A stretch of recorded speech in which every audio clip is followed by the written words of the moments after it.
గీత శ్లోకము అహోబత మహత్తాపం కర్తుం వ్యవసితా వయం యద్రాజ్య సుఖలోభేన హంతుం స్వజనముద్యతాః యది మామా ప్రతికారమశస్త్రం శస్త్రపాణయః దాతరాష్ట్రరనే హన్యుః తన్మే క్షేమతరం భవేత్.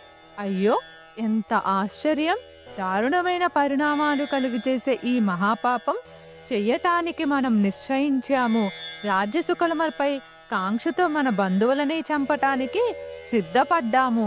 ఆయుధాలు చేతిలో ఉన్న ధృతరాష్ట్రుని పుత్రులు ఆయుధాలు లేకుండా ప్రతిఘటించకుండా ఉన్న నన్ను యుద్ధభూమిలో చంపివేసినా సరే అది దీనికంటే మేలే. జరగబోయే యుద్ధం వలన వచ్చే ఎన్నో చెడు విశేషాలను అర్జునుడు ప్రస్తావించాడు. కానీ ఈ దుష్టులను సమాజంలో వర్ధిల్లనిస్తే దుర్మార్గమే వ్యాపిస్తుందని అర్జునుడు చూడలేకున్నాడు.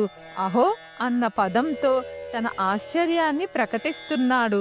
బత అంటే ఘోరమైన ఫలితాలు. అర్జునుడు అంటున్నాడు, ఎంత ఆశ్చర్యం!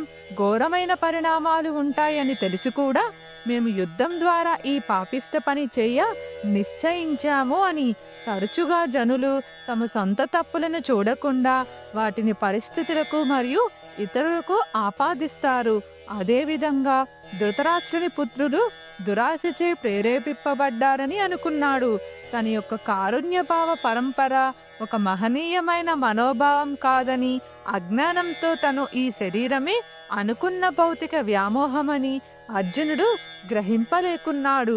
అర్జునుడి వాదనలో ఉన్న లోపం ఏమిటంటే శారీరక వ్యామోహం, హృదయ దౌర్బల్యం మరియు కర్తవ్య విస్మరణ వలన వచ్చిన తన అయోమయాన్ని సమర్థించుకొనటానికి అర్జునుడు తన వాదనలను వాడుకుంటున్నాడు.